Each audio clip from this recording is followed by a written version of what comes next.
Hey everyone, my name is Crystal Cochran. I'm in Berlin, Germany, and I love what God is doing here in Europe, especially with DBS. And I love that we get to meet up together this week. And I hope that we get to know each other just even a little bit more. So I am probably here for a lot of the same reasons that you are also here. And that is because we want people to discover God in a new way through His Word. But more than that, we want to see people living His Word. We live in a world that tells us to chase our own desires, to do whatever seems right in our own eyes. But as good DBSers, we know that this is far from the truth, that actually what we do does matter. In James chapter 1, it says that if you listen to the word and don't do what it says, it's like looking in a mirror, walking away, and forgetting what you look like. Now, apart from that time that you got that crazy haircut or shaved off your beard, how sad would it be if we forgot what we looked like? A discipleship Bible school without applying what we're learning, what we're reading, it's really like just looking into an empty mirror. Application equals discipleship, and a discipleship Bible school without discipleship, it's just a Bible school. Now, as DBS staff and leaders, we are aiming for lifelong transformation. We're aiming for reformation and revival in the nations. We aren't aiming for a bunch of people who can list off Bible verses, but have no desire for God's word to make a change in their own lives. Staff, students, and leaders, if you're not focusing on discipling each other, then you are missing out on the true essence and the greater impact of this school. Now, what is discipleship?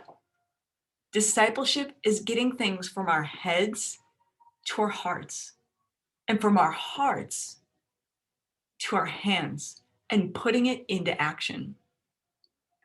Discipleship is not a 1+1=2 formula. No, it's different for each person. Each school is different. But here are some things that I could recommend.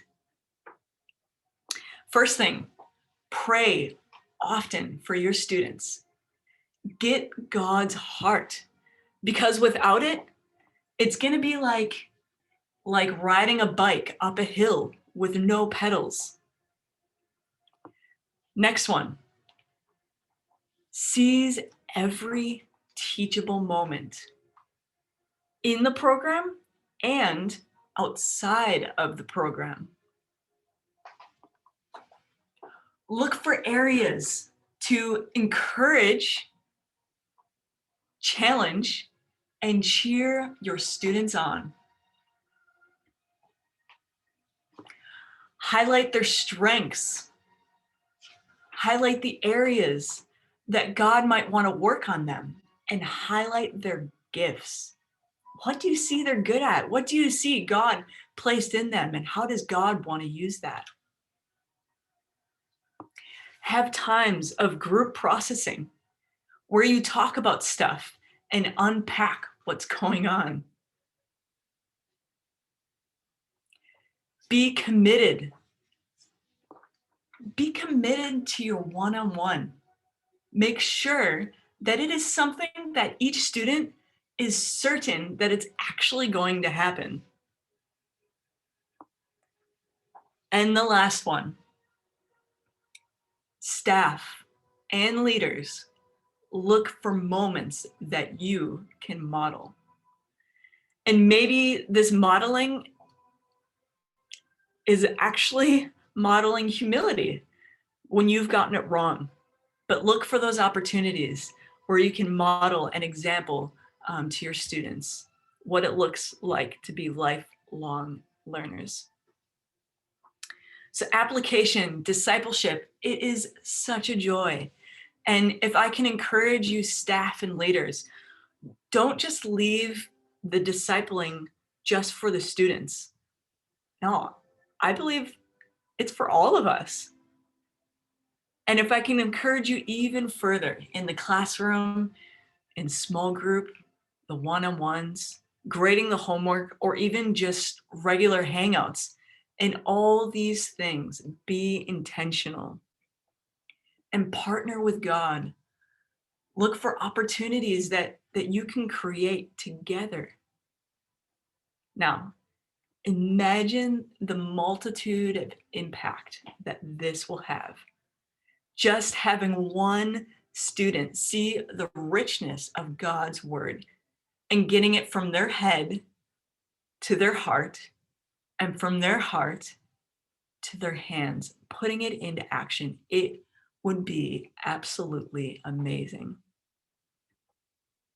Well, it's been an absolute joy to share with you, and I look forward to us connecting more in the future.